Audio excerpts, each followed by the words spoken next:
bismillahi rahmaani rahim asalaamaaleykum mbokku téléspectateurs yi salaamaaleykum soppe yeeg xarit yi salaamaaleykum fu doomu Sénégal ak doomu Afrique mën ci féete ci àdduna bi ñu ngi koy nuyu di ko dalal ak jàmm ci kanamu télévision Futur Média ñu ngi nuyoo nag nu ko baaxooy defee nuyu bu baax a baax sunu PCA mboolem directeur ci biir kër gi nu ngi koy nuyu wéyal nag nuyoo boobu ci wetu kilifa diine yi ak kilifa aada yi boole ci cofeel gu dul jeex ne àdduna lépp cofeel la macha allah noo ngi leen di ziyaara ñoom xalifa généraux yi di leen sopp lool macha allah di ñaan ci barke sang bu tedd bi sallallahu alayhi wa sallam yàlla yàggal seen taxawaay te dolli barke macha allah bu ko defee itam ñu ngi sàkku ci ñoom ñaan ñu ngi ñaanal itam ñi nga xam ne ñooy malade yi nekk ci clinique yi hôpitaux yi ak dispensaires yi ñoo ngi leen di ñaanal ñu tane bu baax a baax ne ñoom sax dañ faa nekk rek waaye ku ne xam nga ni àdduna da nga feebar tey dox say soxla yal na nu ko yàlla may xam sa jàngoro du jàngoro ñàkk ko xam loolu mooy jàngoro waaye boo ko xamee rek incha allah yàlla ci kattanam ak mbaaxam dana na boolekk ñu lay faj moo tax ñu ngi seet bu baax a baax maladie ak acteurs de la santé yi daa dee wéyal nuyoo bi dugg ci biir prison yi di leen wax salaamualeykum di leen encouragé ndax àdduna moo ni mel te nattu du wees kuy dund ku ne di nga am ci yàllay séddale léeg-léeg nga kontaan lool léeg-léeg nga jaaxle lool ànd ak lu mënti am yàllay dogal yàlla na nu fajal lépp loo xam ne rek dafa nekk ci ñun te mënuñu koo wax yaa rabbi yàlla na ko def macha allah. ñuy fàttaliku itam mbokk yi ña ñu baaxoo woon di ànd ak ñoom tey ñu nekk ci njéggal sunu borom njéggal googu yàlla na ko yàlla yokk ci barke Seydina Muhammad sallallahu alayhi wa sallam ne saa bu nu waxee loolu xel dafay dem ci sunu ay wayjuru bopp xel day dem ci sunu ay soppe suñuy wasila yal na yàlla taas ñu ci seen barke ñun itam ñu nekk fii def lu baax ba lu yàlla dogal macha allah nee naa ku nu waxoon ne aljanaa ngi nii ubbeeku na xam naa ne boo dee njaayeen da nga ne doo dem waaye Eva moom njóobeen nii dañuy daal dee dem yal na yàlla taas ñu ci barke mag ñu baax ñi ku ci mel ni sunu maam Cheikh Tidiane Sy Al Maktoum ak ay soppeem bismillah leen ci émission wareef ma baaxoo di ci feggoo ak ajaratu Mami Linguère mi nga xam ne moom yëfu ne da ko jàpp ba tax na tey ñëwul waaye ndoy baan bismillah. waaw ñu ngi lay ziar di wax di ziar monsieur Guèye di ziar kilifa diine ak kilifa aada yi ci réew mi yëpp. di ci jiital sunu sëriñ ba Cheikh Bassirou Abdoul Khadr di ko ñaanal mu yàgg fi lool te wér. amiin yaa rabbi di ziar waa Pire Sañokor sunu xalifa ba Serigne Mansour Cissé ak Serigne Maodo Cissé ak moom parent Djibi Diagne ak monsieur le maire Serigne Boub ñu ngi koy ziar bu baax ak Baye Baddo Dieng di ziar monsieur Mbaye ak nekk fii ci cité kër góor gi ak sunu kilifa yi nekk foofu yëpp ak tous les notables yi nekk ci secteur boobu di ziar waa bitim réew Sénégalais fa nekk rek ñu leen di ñaanal jàmm di ko ñaanal ñëpp rek yàlla na Sénégal gépp am jàmm ku bëgg jàmm yàlla na nga ko am ku bëggul jàmm yàlla na nga ko am bala nga xam ne jàmm am solo nga ñàkk jàmm kon boog yàlla na yàlla def jàmm ci réew mi suturaal nit ñi te may ñu wér gu yaram très bien ak i koppar di nuyu sunu xarit bu bees boobu international nu mu tudd Fatou Bensouda Fatou Bensouda ma nga CPI macha allah waaw ñu ngi jokkoo ak moom waxtaan bu yaatu waaw na nga ko wax li ma la wax nee na ma ngay seetaan programme yi bawul dara sunu xel dafay dem mbokk yi ba tey ci PDCRA xam nga bu nu ko waxee benn groupe la boo xam ne ay jigéenu Afrique ñoo booloo pour une bonne cause et une cause noble macha allah ñu ngi partout ci Afrique nekk aussi Europe nekk États-Unis nekk fépp macha allah te ki ko jiite nag di présidente Soukeyna Touré ñu ngi nuyu tey ci suba si waa Gambie ndax xam nañ ne fu mu ne nii fa nga ne bu ma doon liim du ma fi jógee soxna yu baax yooyu yéen ñëpp macha allah nu ngi leen di nuyu di leen ziara ñii ña nga woon ci gouvernement bi ñii ña nga woon ci ay activités yoo xam ne saa bu ñu yëkkatee loxo rek jigéen a tax ñu yëkkati ko bépp groupe bu jigéen macha allah ci àdduna bi ñu ngi leen di sargal ndax bu jigéen amul woon làmbaay ñaaw rawatina nag ñi nga xam ne macha allah chapeau bas lañ leen di wax Soukeyna yaa moom nuyoo bi Saliou yow itam ñu ngi kontaan ci yow lool macha allah ne xam naa ne gis nga thème bi muy jeunesse ak drogue mu lëmbaaje jamono dama lay bàyyi nga nuyu téléspectateurs yi ba noppi nu daal di xuus dugg ci émission bi. incha allah alhamdulilahi rabil alamin allahumma salli ala sayyidina muhammadi wa sallim tata Eva maa ngi lay nuyu di la ziar. maa ngi la koy delloo di nuyu Grand Ndoye di ko ziar. di wax ñu ngi sant yàlla mu ñu mayee fekkee ak tal. bañ mën a toog fii te di def émission. alhamdulilah. di nuyu de passage docteur Louis Ba. depuis France. dëgg la moo waral lii. c'est pas facile nag parce que c'est la première fois mooy toog ci plateau télé. ah bon. kon ma déstressé la bi tooñ la yi Eva Tra mën. waaw ndax lu yëngu rek lu ko yëngal ko ëpp doole. ak kay dëgg. waaw ndax thème bi daal dafa nekk thème boo xam ne. yëngal na dëkk bi. te vraiment am na ci loo xam ne ñu bëri xamuñ ko. dëgg la moo waral tey ñu ne dañuy jóg tey pour expliquer. leeral nit ñi. ñu mën a xam lu bëri daal. macha allah jërëjëf. expliquer leeral nit ñi leeral yaay yi ne xam ngeen ne njaboot wax dëgg yàlla ku am ndey am nga baay waaye yaay lu ko soxal daa bare. dafa gaaw mu am gàcce dafa gaaw mu kontaan dafa gaaw mu jaaxle moo tax jigéen yépp macha allah yal na seen xol sedd. yàlla bu dara am seen kër yi yoo xam ne daf leen di jaaxal.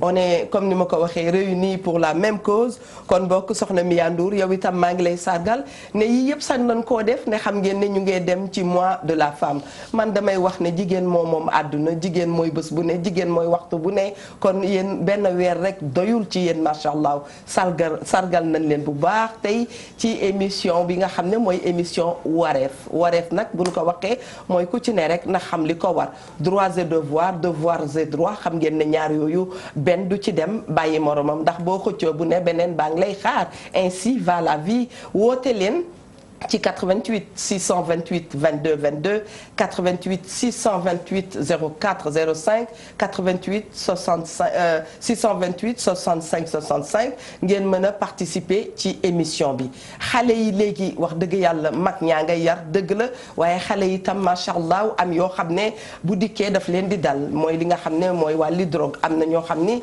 tey.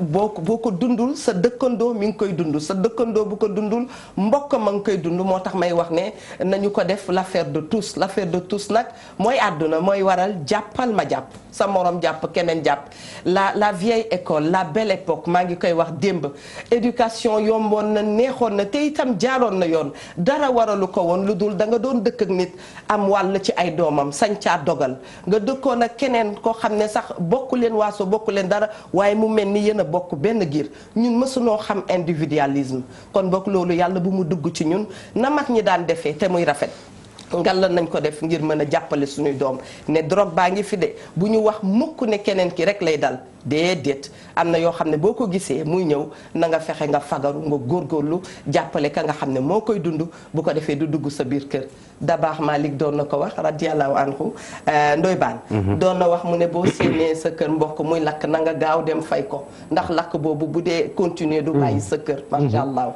bismillah Baan jaajëf Eva monsieur Guèye ñi ngi koy sant ko gërëm mais gis nga Eva drogue bii nii dëgg la boo ko waxee sax man ma tiit wallaahi yàlla xam na yàgg naa cee def émission mais démb toute la journée dama ci nekk di ci liggéey suivre naa yëpp de A à Z mais daal Eva gis naa ni daal mbir mi moom dina naqaree xeex torop skay subhanallah waaw luy naqaree xeex la parce que des fois nga dégg ko foo ko gis ko foo ko foogeewul des fois nga gis ko foo xam ne da nga naan c'est normal soo demee ba gis ay jabaru wala ay doomu borom barke yu ne ci dëkk bi seeni doom di drogué wu ba soo amee gan da nga leen di nëbb seeni doom di drogué wu bañ jàpp leen tëj leen ci kaso bi ñu nëppal ko mais kenn yëgu ko ñu naan dafa ana diw dafa tukki ndekk sa diw mi ngi ci kaso bi ñii drogué wu ak ñi koy jaay du benn dafa am ñoo xam ne ay jaaykat lañu mais ñiy payer les pots cassés toujours mooy consommateur bi en général moom moo ciy dof moo ciy feebar en général moom lañ ciy jàpp tëj ko ci kaso bi ponkal ma nga xam ne moo koy jaay kenn du mën a jote ci moom parce que réseau lay doon réseau bu dangereux boo xam ne yenn saa yi da ngay dem di ci def ay enquête di ko topp après da ngay retourner dëgg la da ngay retourner parce que du foofu nga mën a yem nga takk der yi nii bu leen kenn jàmm lu ñu enquête am na fu ñuy yem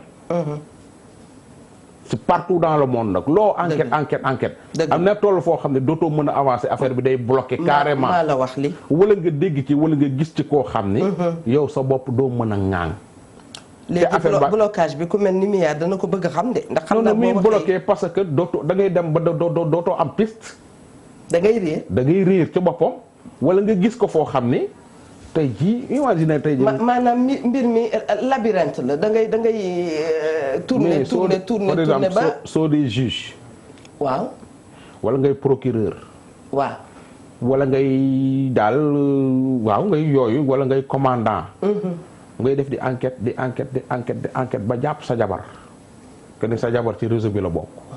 C'est compliqué. wala nga jàpp sa taaw. que ne ci réseau bi la bokk. wala nga jàpp sa sëriñ. wala sa doomu sëriñ ci réseau bi la bokk. mais yooyu dafa doy waar te loolu mi ngi am ci dëkk bi. mi ngi fii am léegi nag su yàggee dafay bloqué nga ne fii Sénégal la da ngay retourné léegi nag jàpp ñi nga xam ne mooy ñi nga xam ne ñoo néew doole.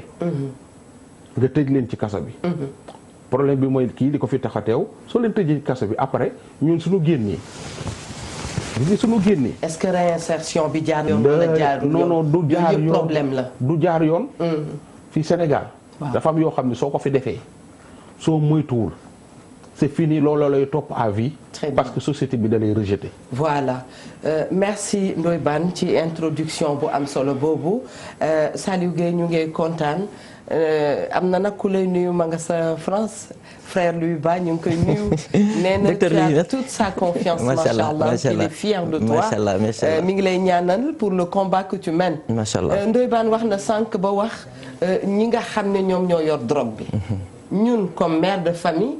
ñu ngi ci tey naka la ñuy def ba du dugg suñu biir kër. alhamdulilah waaw foofu la ñuy taxaw. bonne question Tata Eva ndax dama lay fekk si sa xeex yow toujours ndax dara gënul métti nga am doom di ko suivre di ko fayal muy jàng nga miser ci moom. ni yaakaar ëllëg mu màgg ba tekki dimbale la. mu màgg jël beneen yoon. boo xam ne yow muy yaayam te doo ko xam. Eva nit ñaa ngi parfois parents yi du ma ne lépp ñoom la.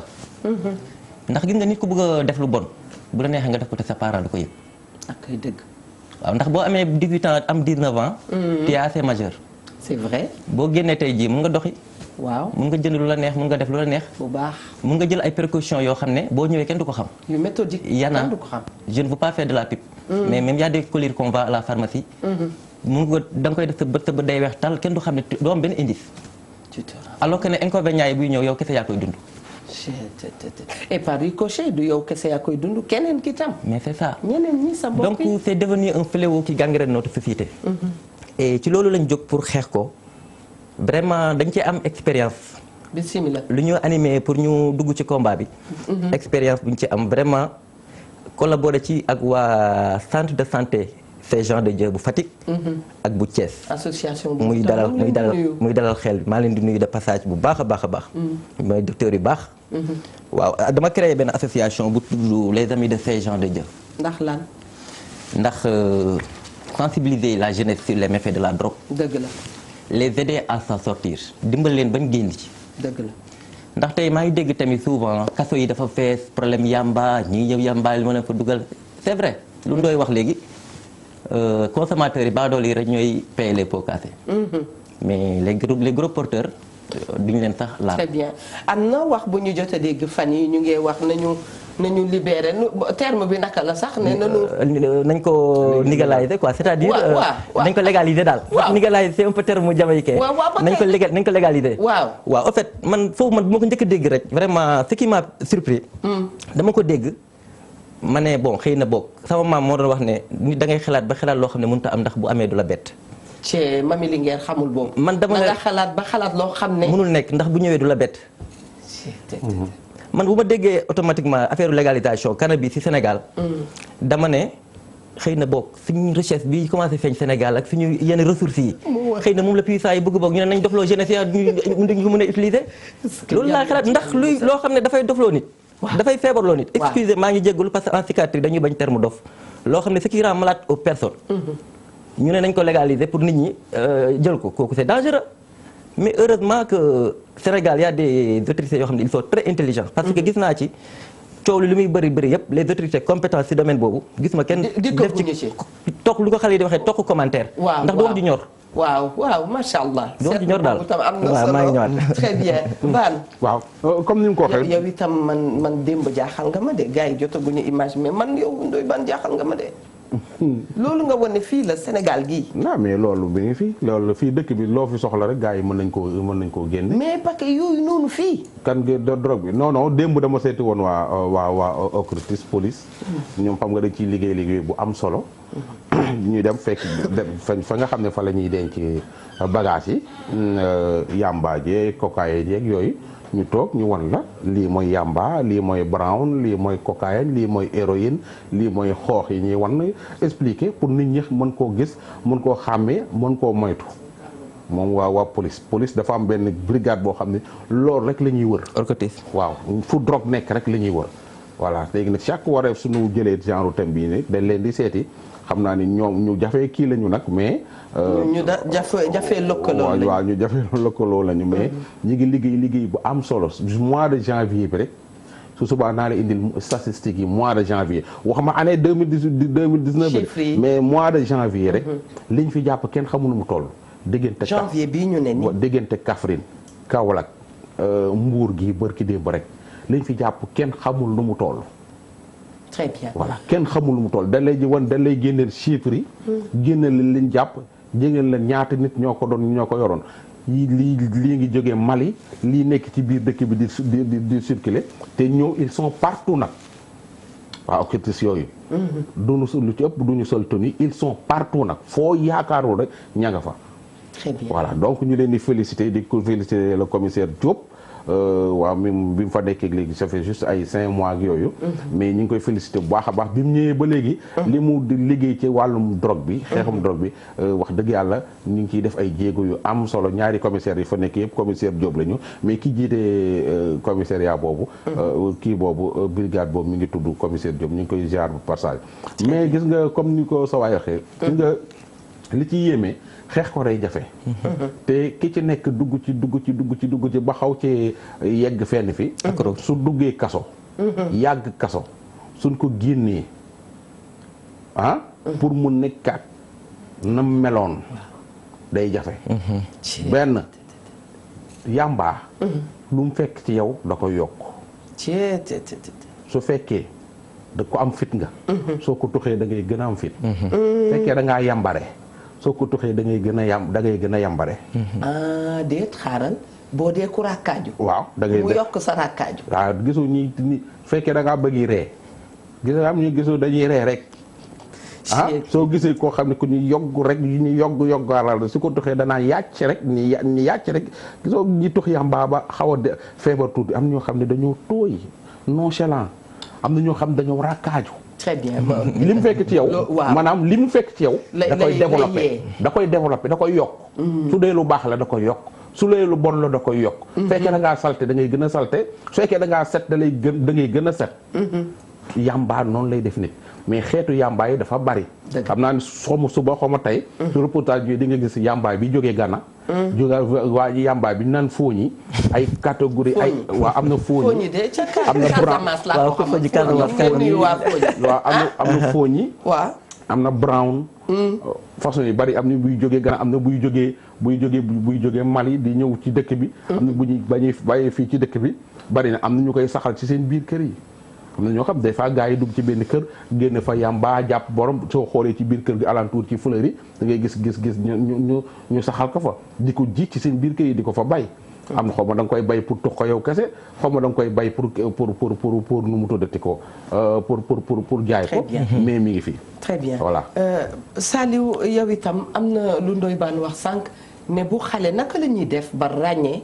doom joo xam ne day tux yàmba ak di drogué wu parce que parfois da ngay agsi guddi jot na nga tëdd suba teel ba ngay dem fekk na ñoom dem nañu école amatuñu temps gis suñu doom yi comme chance bi suñu yaay yi amoon mën toog ci kër gi di ñu gis di ñu xool.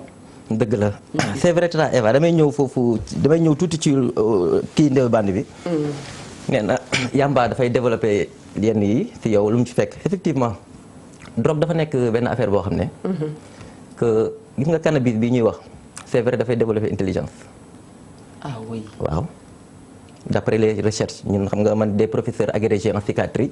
des psychologues des médecins. toujours je suis en collaboration avec eux def ay recherches. nous le savons. dafay développer intelligence c'est vrai mais encore une fois mais conséquences ya lu muy yàq te ba mun nga ko tux. kon c'est une chose et son contraire. parce que su demee bay développer intelligence en même temps mun a ëlbati sunu xel. fa la jëm. doy na waay waaw parce que étant jeune mun na la bañ a def dara sax. mun nga ko tux ay at du la def dara. mais comme ni ko médecin psychiatre bi waxoon rek robinet la rek ba nga ubbi sa kii ubbi robinet di toqal par tuuti. kii ubbi robinet bu baax rek. kuy toqal par tuuti tôt tard dina ku ubbi bu baax tamit day fekk. dégg nañu dëgg de. waaw noonu la mel. parce que dañoo bokk rek. ça détruit des milliers de neurones dans la tête te nit ku nekk dafa am ay neurones ci bopp. yu mu soxla lu mu soxla te ko dama koy xale donc dans ce cas mbaa baaxul baaxul encore une fois baaxul. mais ni muy développer cette intelligence. suñ ko bëggee expliquer dafa mel ni amul ku nekk ci ligne mi madame Ndour ak équipe am bonjour. nuyu lañ leen très bien le temps que ma am lu ma. ni muy développer sa intelligence su fekkee da nga wala intelligent à 60%. nga toog ko mu yokk sa intelligence à 150% da ngay dof. fekkee tu es jeune de 18 ans sa intelligence par exemple ci sama xam-xam bu gàtt quoi nga war a am 60%. ci élève bu CM2 wala élève bu 3e 60% sa niveau d'intelligence nga toog ko mu yóbbu ko à 150% loolu mooy dof nga. dëgg la maanaam li lu sol sa bopp bi. attanoo ko. léegi nag ci ngay tëdd di waxtu. di dox di waxtu ñu daal koy jiñ rab ya. sa yaay jiñ ko sa wujju yaay. ñu jiñ ko sa rako papa. ñu jiin ko sa doom baay bi ci kër gi. fekk sa doom moo toxi boon ba réer ñu jiin ko rab yi. jiin ko xàmba ya. fekk du xàmba ya du rab yi du kenn. yow yaa tox ay boon ba réer. dëgg la. ma daal booy toujours la yàq gis nga soo amee yaay ju baax loolu dafa raar lu kii la noo ko xamal loolu jamaa la loolu. mayu yàlla la. mayu du yaay ju baax voilà loolu du yàlla du ñëpp la koy may. déedéet. papa ju baax. ñu ngi ñaan yaay yëpp baax du yàlla ñëpp la koy may. dëgg la nga bokk ci famille bu baax. kay. boo xam ne ñëpp ku bëggoon bëgg nga caa bokk. du yàlla du fa judduloo ku ne. yow nga judd fa. waaw ñëpp baax. nga judd sa yaay baax. sa papa baax. say ndijaay baax. say tante baax. nga bokk askanu baax. yow nga bëgg a jël fekk bon mu diw tege nga bëgg ko diwoo. biir kër gi gisoo fa ko fay tux bay tux yàmbaa. nga dem seen école gis ñoo xam dañoo bokk foo xam ni tuxum yàmbaa du tëpp seen problème. nga bëgg a xaritoog ñoom. xale yi laay waxala ba ñu ñëw nga génn am ay xarit. mais xoolal ki méngoog yow ngay ànd ak moom. kii kat yaayam ni doon naag sama yaay ci mbaax proviseur ba waxoon ca Lamine Gueye paix à son âme ni ma Eva xàmme naa la ndax da ngay choisir say xarit. non c'est vrai xaleel la. kii kat yaayam jikkoom ji. niroon naag sama jikko yaay. ndeysaan. papaam ji kat responsable la. dëgg la niroon naag sama jikko papa. dëgg la bàyyil ma ànd ak moom parce que yaakaar na loolu la. des fois mais nag doo ñëw ñu ci bari maa ngi la koy wax xale yoo xam ne dañuy judd bëgg a yàq seen liggéeyu yaay. judd bëgg a yàq rek pour jommal sa yaay ça arrive aussi. c'est ça mais nag c'est pas parce que tamit sa papa day tux yàmba que da ngaa war a tux yàmba. dëgg la. am na booy yu bari dañoo judd fekk seen papa nekk ay drogué seen papa nekk tuxkatu yàmba ñu ciy teg seen bët ñu yaakaar ni loolu lu normal la ñoom it ñu toog parce que voilà. waa kooku. waaw soxna si maa ngi lay ziare. maa ngi lay delloo ziara bu baax.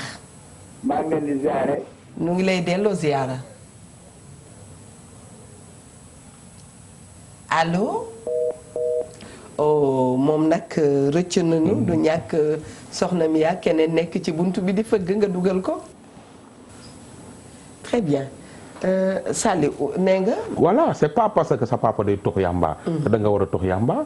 c'est pas parce que sa jëkkër day tux yàmba que yow tam da ngaa war a tux yàmba. c'est pas parce que sa jëkkër dafay drogué yow que yow drogue bi yow yaa ko koy kii. muy tux yàmba ne la raabal ma yàmba ja nga ko koy defaral soo bañee ñu naan la sëyoo loolu bokkul ci sëy bi de. yëpp am na. te femmes yu bari. te nee na moom nee na ci suuf yëpp am na. dina ci mais femmes yu bari ñooy takkal yàmba seen jabar seen jëkkër yi. man je pèse très bien mes mots. génnuñu ci xoolal génnuñu ci mbedd mi di tux di tërf comme ni ko booyee defee.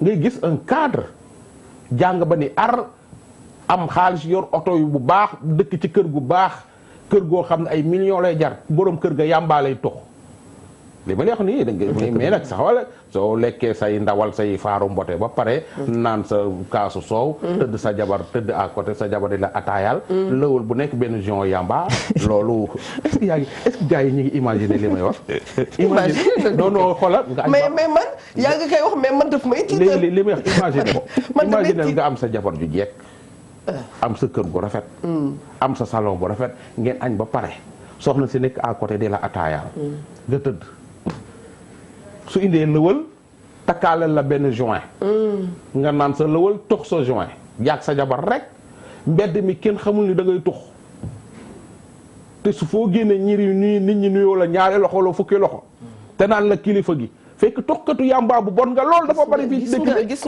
gis nga bu ko defee Saliou ma ñëw ci yow bu ko defee nag ñun ñu def focus ci sunu doom yi ne magum jëmm bu dem ba nekk responsable du tux dañuy ñaan yàlla soppi waaye li ñu gën a jaaxal actuellement ñun mooy jeunesse bi wax dëgg yàlla ñoo ñu tiital parce que tamit nation mi ngi nekk nation wu suba mi ngi dépendre ci jeunesse su tey parce que bu ñu amul une jeunesse saine vraiment dafay doy waar. tout à fait tata Eva doy waar trop. laa dinaa ci ñëw. ndax tey ji boo xoolee tey pays yu développé yi.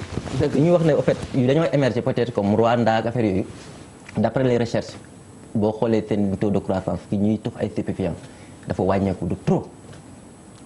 Rwanda bi defal ay enquêtes yëpp man lépp lu ma leen wax rek c'est à vérifier. ndax jeunesse bi tey jii lu ci gën a tiital tata Eva muy crime bi. oui tata Eva boo seetloo tuuti Sénégal recrudescence su crime yi am doy na waar boo seetloo tuuti Sénégal ci 10 ans yii nii fukki at yii nii. waaw Eva rey c'est bizarre rendi nit. jam nit jam nañ nit nañ sangat dëkk bi. wallaahi yal na ko yàlla yokk ay leeram te tax ñu ci barkeem almaktum. amiin waaye li nga lu ñuy wax ñoom xëy na dégg-dégg dafa laaj lu bari daal. dëgg la ndax gis nga jeunesse bi tey ñuy rey. parce que ñun dañoo dem ak ay criminologue waxtaan comme docteur Aboussi maa ngi koy nuyu de passage Aboussi dina fi teew criminologue crime yëpp c'est lié à la drogue. parce que gis nga nit ku sain ku ànd ak toutes ses facultés mentales. c'est vrai am du jël paaka naan day jam nit wala day rendi nit. yaa pas akbar ñun ragaluñ maa ngi dégg léegi ci rajo bi. à Guédiawaye xaw ma ban quartier. Pikine ci Pikine genre demee noonu ku doon jaay yamba xaw ma ku doon wax dafa boole kuy jaay yamba ñu rey ko. waaw kon c'est devenu grave loolu lañ ko waxee loolu laa dégg léegi ci rajo bi ci benn émission. dëgg la mais alhamdulilahi rabil alamin nag di delloowaat njukkal suñu sécurité bi maanaam gendarmerie police ak douane. ñu ngi liggéey bu doy waar sax nañ ko wax.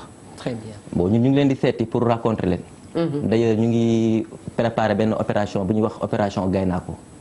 li tax Gaynako. waaw Gaynako kooku dañoo jóg pour phénomène bi. ñu jóg pour mu reculer maanaam yamba bi. dellu ginnaaw. gis nañ ko nu ñuy xeexee ci wàllu VIH. ba nga xam ni indi nañ ci ay jéego yoo xam ne waaye peut toujours mieux faire. ndax xeex boo gis muy dellu gannaaw dafa fekk ñu taxaw ca. waaye bu ñu xeexee ba mu dellu gannaaw ñu daal di wàcce sunuy loxo. dana doy waar. ci kaw loolu ci wareef la ñu nekk te itam weddi gis bokku ci. moo tax dinañu dem fëgg waa régie ne Miya Ndour salaamaaleykum tegal ñu élément bi bu ko defee ñu discuter ko.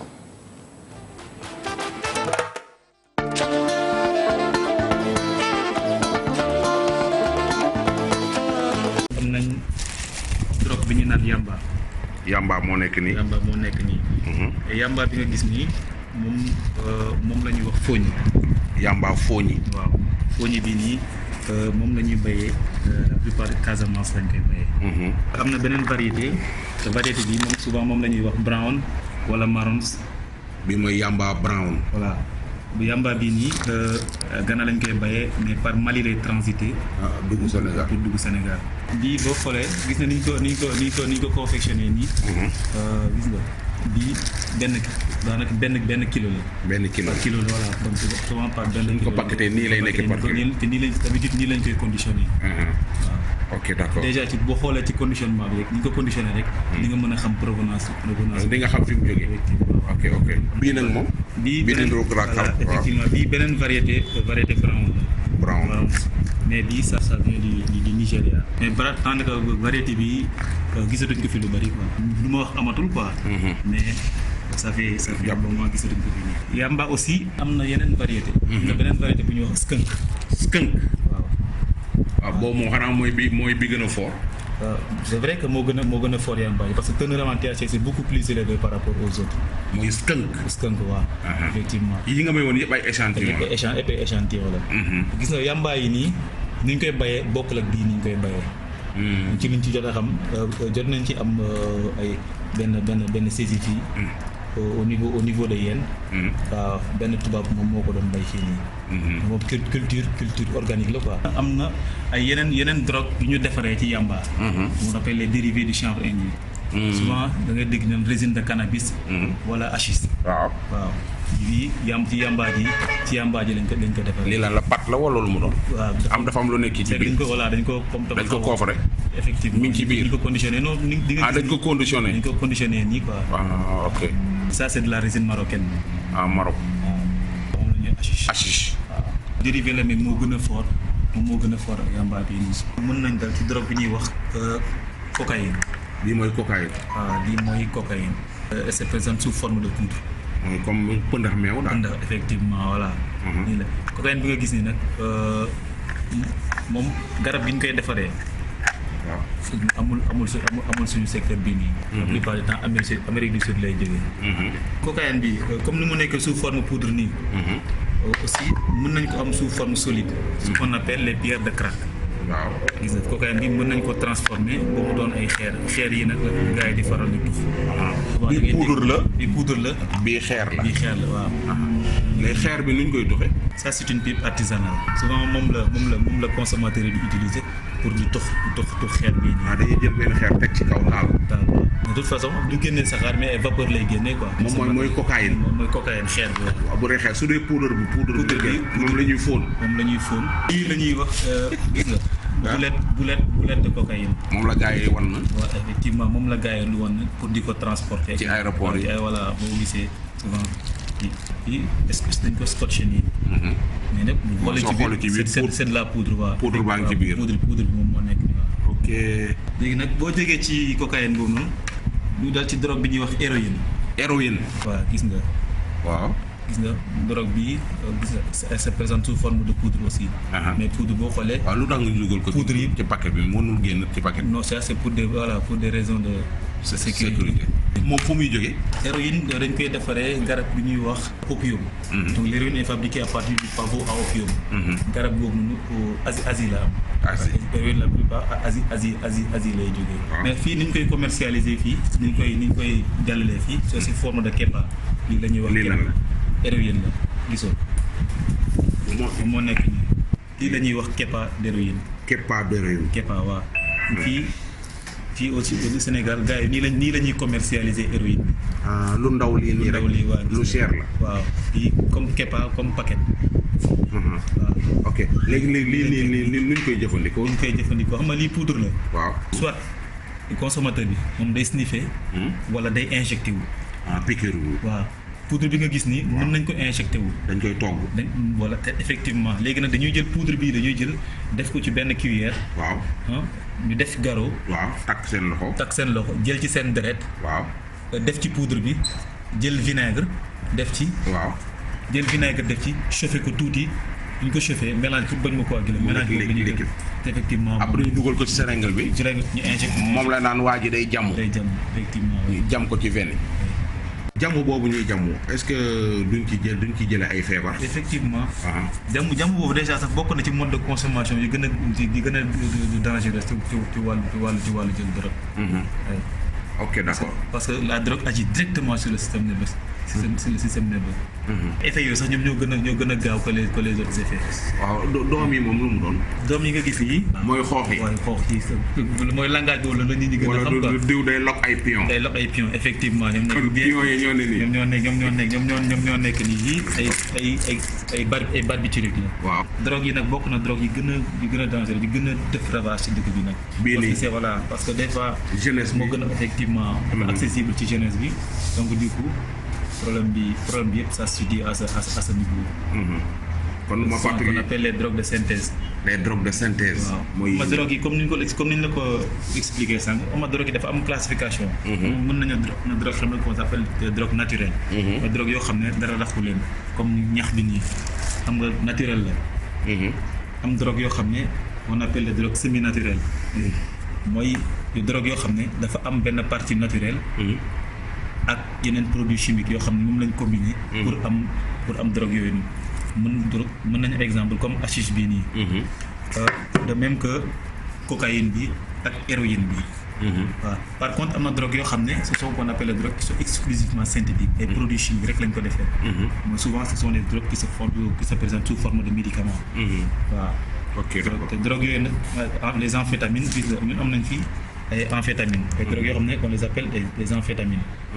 gis nga moo nekk nii ces drogues là sont beaucoup plus dangereuses pour la santé. waaw toutes les drogues sont dangereuses mais. drogue bii moo ci gën yi ñoo ci gën a garaaw.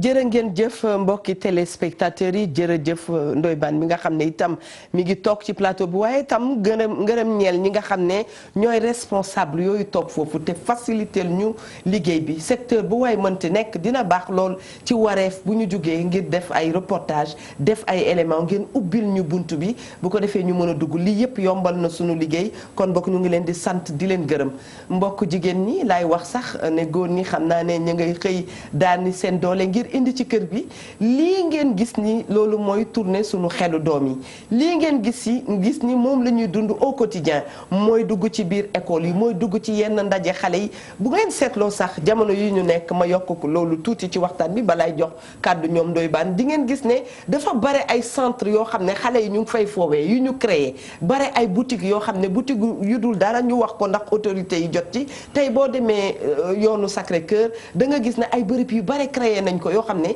nga toog fa di gëstu di nga gis ne xale yi doxuñu dara lu net Ndoye Bane boutique yi ngi gën a bare ku mu neex ñëw teg taaba jaay dara lan nga fay jaay guddi nga gis fa boo demee ba 3 heures du matin xale yi ñu ngi ci mbedd mi te pourtant année scolaire la ñu nekk est-ce que duñu doon jël solution ne année scolaire dañuy tëj yenn boutiques yi voilà année scolaire jot na on ferme les boutiques vacances jot na ñu jox leen droit ñu ubbi pour quelques moments il faut qu'il y ait vraiment benn règle ak ay lois yu ñu teg dafa laaj organisation bopp ko ñi salle de jeu yi nga gis du salle de jeu kese dafa rax gis nga ñi remercier bu baax a baax directeur général police monsieur Sy c'est vrai ak ki nga xam ne moo yor relation publique di lieutenant Dioum ak commissaire bi nga xam ne moom moo jiite lii ñu fi ñu demoon di commissaire Diop parce que yombalal ñu liggéey bi qui sont très flexibles wax dëgg yàlla macha allah soo bëggee yegg ci ñii dafa am fooy jaar di jaar ba yegg hiérarchie la mbir mi yoon la ñu leen di remercier bu baax a baax ci yombalal gi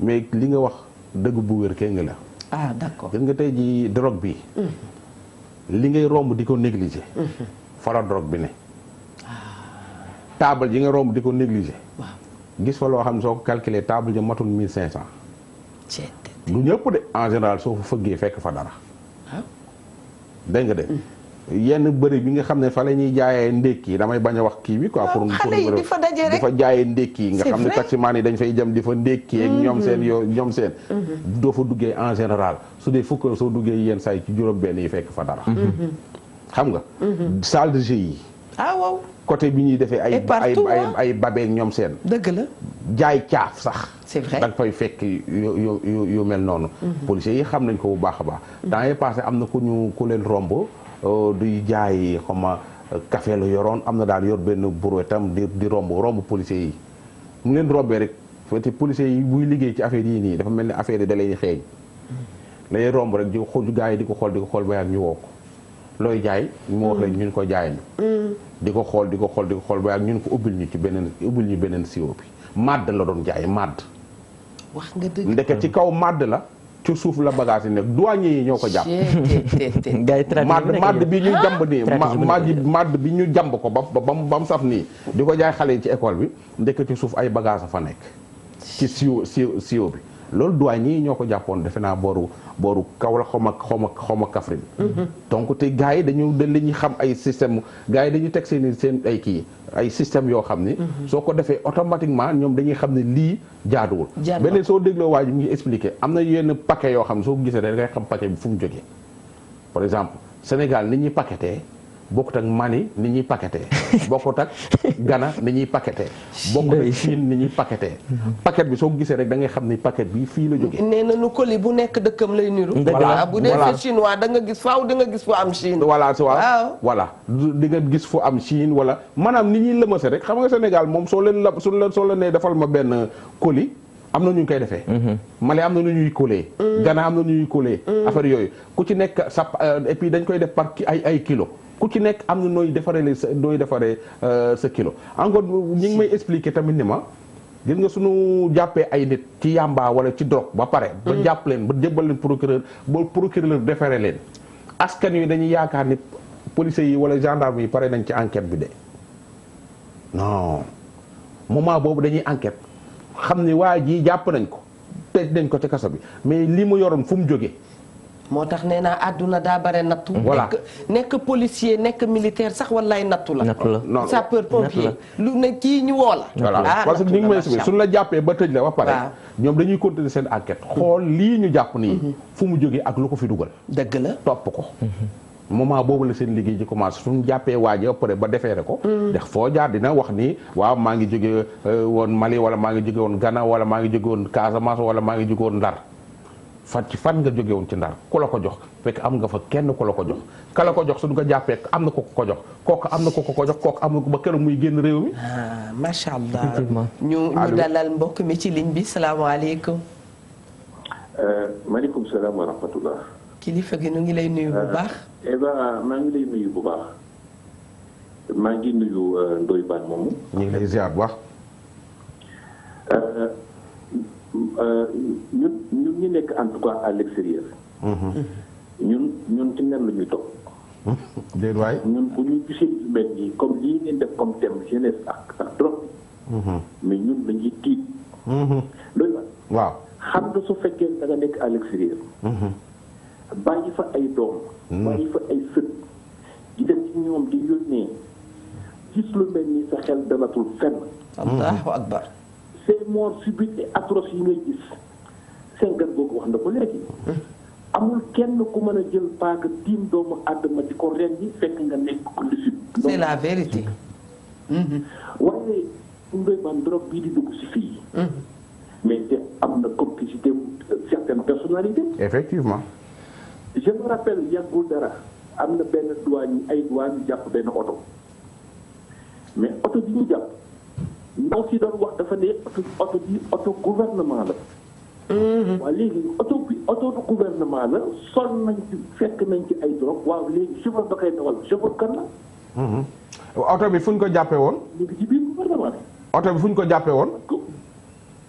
mais douane yi ñoo ko jàpp fii à Dakar. non oto bi mooy drogue bi port la nekkoon. moi je l'ai suivi. moi je l'ai suivi ci TFM gii laa ko seetaanee ndaw si doon wax jigéen la. de la douane. mu wax ne oto bii ma jàpp oto bii oto gouvernement la. effectivement. waaw mais Ndoye Bane nañu jàll ci ginnaaw tuuti amul ay temps ñu jël ay genre alcool yu mel ni fii sachet di ko jaay élèves. waaye léegi fi mu jaar fan la jaar nit ki ko jënd ñu ngi ko jëndee extérieur. yónnee ko. jaarale envoyé ko en tout cas ay douanier xool ko. mu jàll. waaw mais ñi ko bàyyi mu jàll mu dem ba ñi koy jaay te kenn waxatu ci dara te am ci ay xale sax yu ci daan naan ba mu mujj cee faatu. loolu kenn du ci wax. mais alors que kii nga xamante ne personnalité ñëpp xam ko ko moom tudd ko ma gasama xaw ma et il s'est permis de dire que nañu légaliser la yamba. amul ci benn place du gouvernement boo ci wax. kooku normalement Sénégalais yi ko war a porter plainte. xale bu jigéen bu sumee bu def yaramu neen ñu ne nañ koy porter plainte waaye lii moo gën a grave. nañ ko légaliser. ça veut dire quoi ça veut dire que ne moom xam naa ne bëgguma ko tuumal mais su ma neexee joxoñ fa baaraam ne moom xanaa dafay tuub. xanaa day mos. am waaw wax nga dëgg de. mu jël kàddu ko mel ni wax ko ne nañu légaliser yamba ça veut dire que yamba du dara. ah doy na waar de. xale yaa ngi koy tuub di dof mais amul benn membre gouvernement bu ci wax kenn waxu ci. du opposition du pouvoir. loolu da jaroon na marche moom. très bien. jar na marche de. moom ñu ngi koy remercier xam naa ne cri du cœur am moo nekk cri du cœur ñeneen ñi et am na lu mu wax dama tase ak ay soxna yu bare yoo xam ne dañu amoon opportunité di voyager waaye kenn ki dafa am lu ma tontu mu mel ni moom it tey dafa ñëw feggoo kooku nee na bu xalaatee bu demee tukki tiitalu ñun ñi nekk à l'extérieur ndax faaw mu am ñu dem faaw mu am ñu toog nee na bu xalaatee bu demee tukki yar gi doomam yi war a am ca gannaawam te du ko yëg te bu ñëwee mu war a dabe nee na loolu xaalis du ko fay. wallaay wax na dëgg. alal du ko fay. wallaay wax na dëgg. loolu moo ko bàyyi fii mu toog ak ay doomam gunge leen ba nu màgg mën a dugg université moom mu soog a jug te xam naa ne yaay yi nekk ci place am bare nañu. nañ ci tegaat loxo li ñu wone mooy réalité. Salif lii moo am. lii mooy li am moom la ñuy dund. da ngay choisir yar sa xaalis sa say doom. wala nga choisir uti xaalis. dëgg la nag. waaw dëgg la. parce que am na ay pères de famille yuy seetaan jamono yi ña nga bitim réew. dëgg la seen i doom màgg nañ ba am 25 ans nekk fii ci dëkk bi. xamuñu seen doom yi ni ñu mel. dëgg la parce que ña nga bitim réew di wut xaalis. waaw sa doom yooyu suñ tuxee yàmbaa ci nga bokk. dëgg la nekkoo fi mais ci nga bokk parce que gisuñu la pour gisuñu papa gisuñu yaay. dëgg la di jur rek di envoyé di jur di envoyé. ñi ngeen di envoyé fii seen doom yi. des fois Eva nekk Europe. ñu bokk ndey ak baay. mu jur fa doom yónni ma man may ndijaay. weer wu dee Eva yónni ma 100 000 francs pour ay doomam. ma jël doomam yóbbu ko ci école boo xam ni 5000 la ñuy fay. est-ce que loolu yoon la.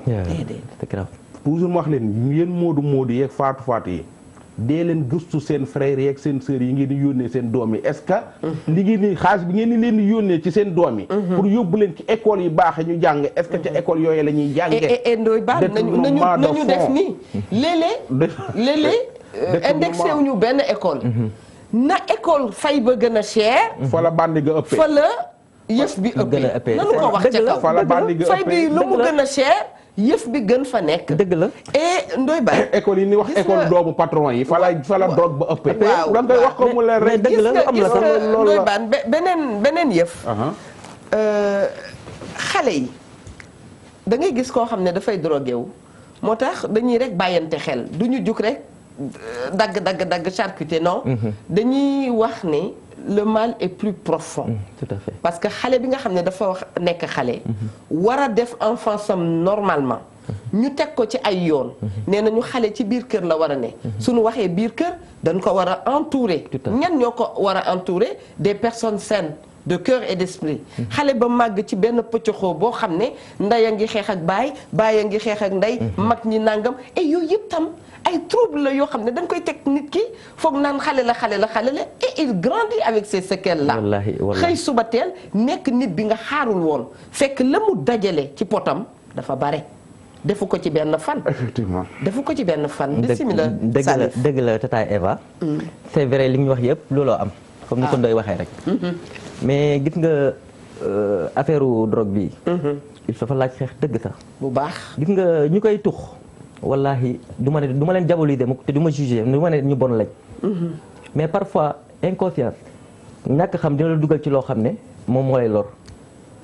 moo tax ñun dañoo jóg pour sensibiliser jeunesse bi que wax leen que ne nit mun na dund sans drogue. et rien n'est plus beau qu'un esprit sain dans un corps sain. je t'assure. wallahi azib xëy na ñun am nañu ay jaar-jaar yoo xam ne. ci télé lañ nekk voilà. amul dara lu ko dàq lu ñëw comme ni ko Youssou Ndour waxee rek loo taseel daal di koy mën. te ñu gën a fexe Ndoye Bane su ma waxee loolu ñeneen daañu wax d'accord gis nañu sëriñ daara bu def nangam imam bu def nangam ñu yóbbu xale yi église ñu jàngi ñu yóbbu xale yi ci daara yi ñu jàngi. wallahi adib dinañu am chance. dañ ko wax wallahi dinañu am chance bu bare Ndoye Bane. xanaa da ngay gis xale. ma sañ ko wax mu am ay problème këram dal daara yokk ci leneen. waaye ca gaaw nga dugal ko daara. mu nampé fa màggee fa. ah déglu ma lool de dugg daaraak dugg église dem église def jàng école français ci yam man xam naa ay xarit yoo xam ne daara lañ jaam day tux yamba xam naa ay xarit yoo xam ne ay vrai catholique lañ dañ koy tux. am naa ñoo xam ne jaar dañuy tux ya affaire bi du loolu. maa ngi ci petite enfance. maa ngi ci tout temps xam nga xaleel tam da nga koy defal. loolu la Eva. waaw li nga wax wet jiw ñu ko. nit dëkk na ca àll ba. jàng daara ñëw ndakaaru di mandi. bari na mais loolu affaire xam nga lan la. dafa am loo xam ni fii rek réglé wuñu ko Sénégal tuxum yàmbaa mi du fi arrêté. mu di lan voilà. jigéen ñi fii Sénégal jigéen daf fi sonn. ndeysaan. xale daf fi tumuranke. ndeysaan. Ndoye Bane day am jabar am ak moom fukki doom. di dëbër jéego ko daanu xëy suba yàlla ubbil ma wërsëg ma ne fa ñukk sama jabar. ci yàlla. ak ki fukki doomam. dëgg la. dem dëkki feneen takk xale bu bees tàq. abandonné sama jabar. fase ko ak samay doom. sama jabar jooju amul liggéey jigéen ñi fiy liggéey bariwuñu. amul revenu 50 000 par weer te mi ngi fukki doom. situation bi changé fukki doom yooyu fu ñu jëm. dëgg la.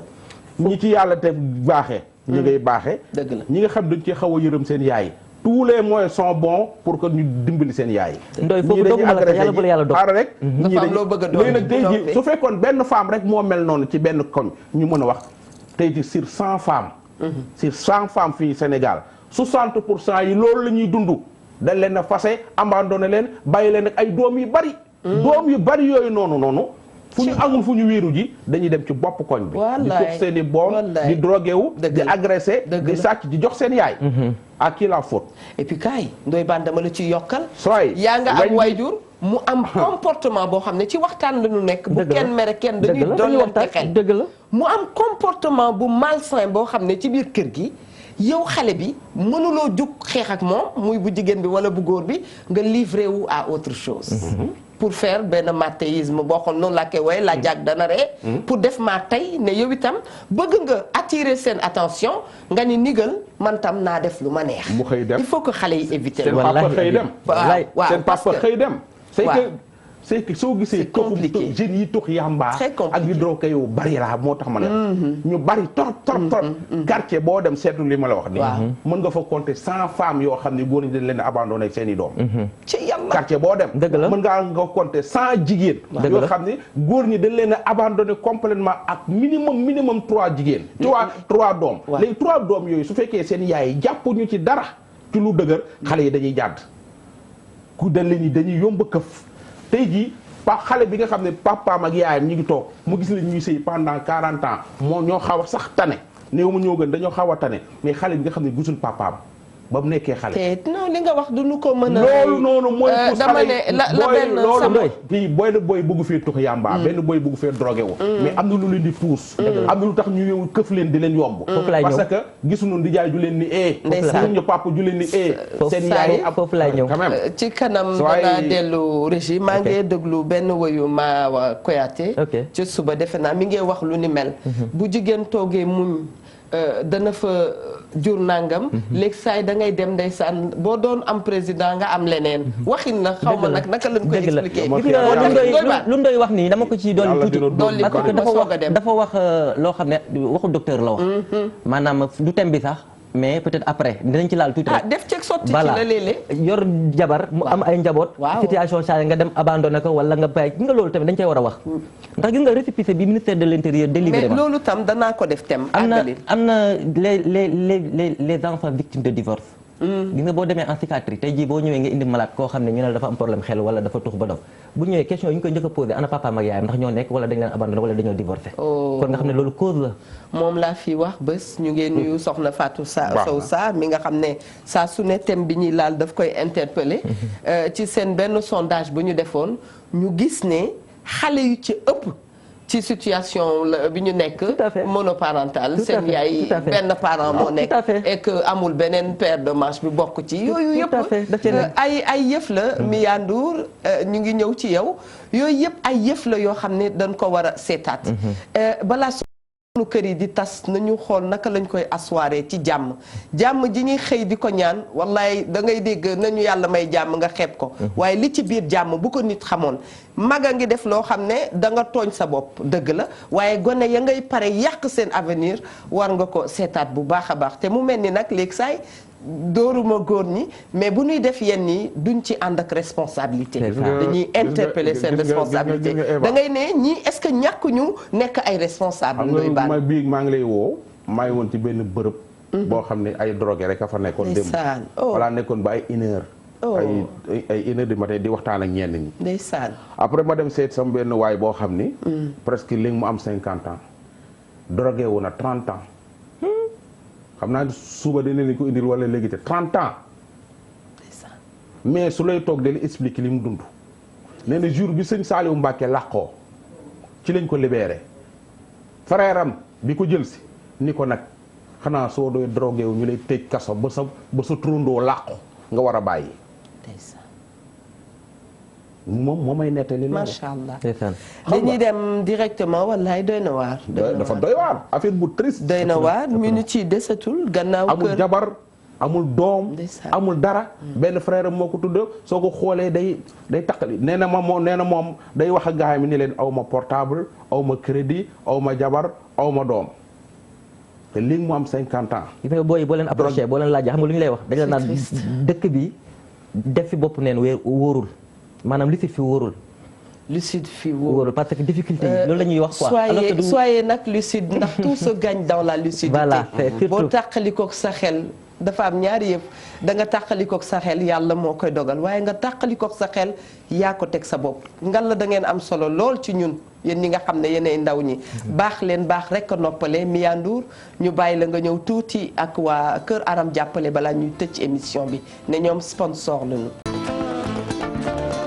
jërëjëf Kër Aram jàppale dafa bokk ci mbir mi macha allah ñu ngi leen di nuyu bu baax a baax nuyu sëtu ngalandu di leen delloosiwaat ci waxtaan bi dañu defoon rek pause xam naa ne kër yi tàng nañu xel yi macha allah xel yee ngi bu yónnee xalaat ci sore waaye yal na yàlla baaxal nu baaxal suñu njaboot ne njaboot gi kat bu nit dee investir Ndoye Bane defe naa ne njaboot mooy investissement bi gën a sûr.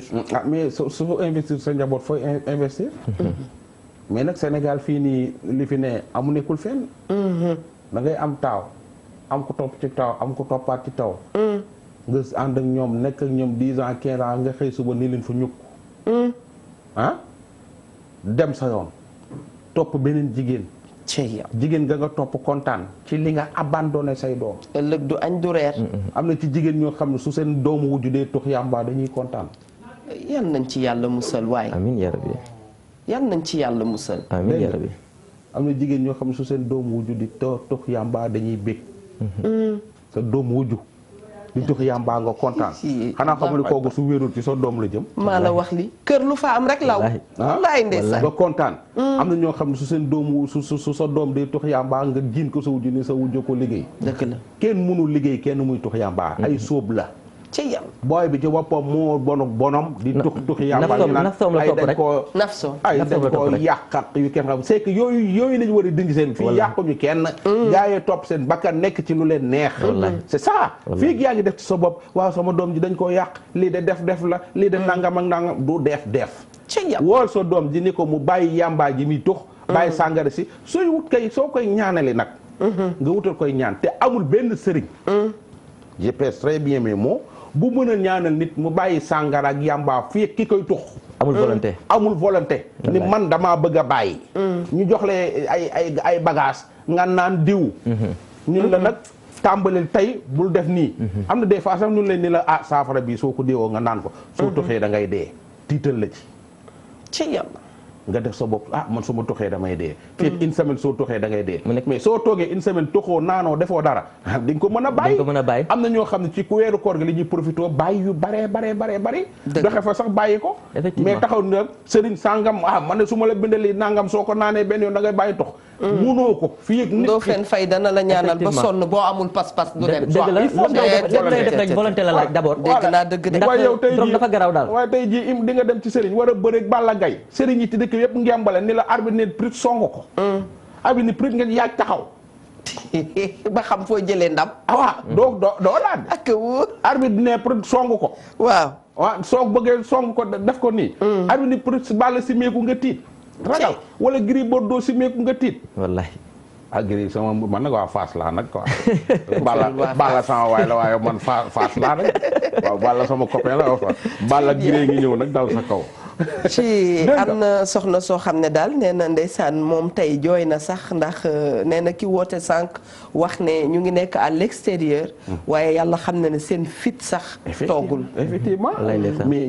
imaginez ñi jële fii seen doom yóbbu extérieur nag ñuy drogué wu foofu nit jële ni fii doomam yóbbu extérieur ñuy drogué wu ñi nga xam ne dañoo dem ba extérieur di jaay drogue nag ci yàlla gros dossier Saliou waxtu bi daanaka xoj nañu jërëjëf lan mooy xam nañu am ngeen ay objectifs yu ngeen bëgg a atteindre am ngeen seen ay benn feuille de route bu ngeen bëgg a topp ñu tëjee ko effectivement alhamdulilahi rabbil alamin jërëjëf Tata Eva waaw suñ feuille de route bi que mooy dañoo am benn projet bon de benn réalisation d'un centre de réinsertion mais peut-être boobu projet à long terme la des na mais pour le moment on a habilité benn local bi nga xam ne fii à côté de l'aéroport Léopold Sédar Senghor pour les personnes yi nga xam ne ils sont sous l'emprise de la drogue ñu bëgg a bàyyi ñu bëgg cee génn ñun bu ñu ñëwee ci ñun dinañ leen accompagner dinañ leen orienter assister leen bañ génn ci jàmm ak salaam. ki nga xam ne moo drogué wu moo drogué wu wala koo xam ne victime la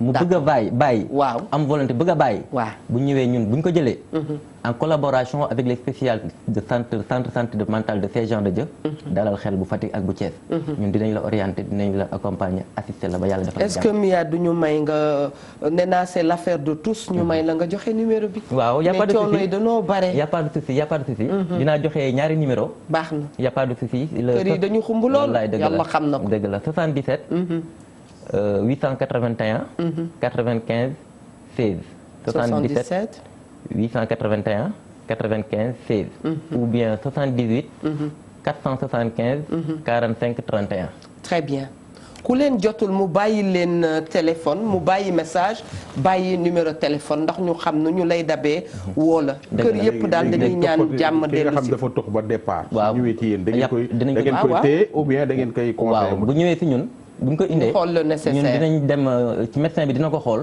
si c'est quelqu'un qu'on doit retenir koo xam ne dañ ko war a téye pour désintoxiquer ko mu génn ci dañ koy téye très bien voilà et vous avez le soutien de qui di nga ma ne Saint-Jean-de-Dieu public la aussi effectivement privé la sax privé la voilà privé la waaw maa ngi damay remercier déjà ñu ci jàpp ba ñu yegg si fii di si jiital sama papa Youssoufa Gueye mooy PDG Africa Air Assistance waaw moom la Thione Seck wax ne bu yàlla jékki-jékki woon wane boppam xam nañ ne dinañ ko catu ci yàlla amul ndey amul bàyyi jurul kenn juru ko mën boppam Alpha ak Amadou di gërëm sama nijaay aussi directeur à la Sonatel monsieur Amadou Dem directeur des achats logistiques sa mbokk yëpp directeur des achats logistiques sama directeur société monsieur Amadou Tidiane Ndiaye et tout le personnel du DTS tout travaux et services RH aw ma seen fay vraiment ñoo ci jàpp lépp ci lii la rek waaw très bien cause bii ngeen di xeex ñun ñoo ko bokk wax dëgg yàlla ndax ku xam nit xam ne famille dafa sacré ci moom baan lan mooy nekk dernier mot bi pour tey ñu koy donte lépp sax jotu koo jukki waaw ñu koy remercier tantam sama xarit la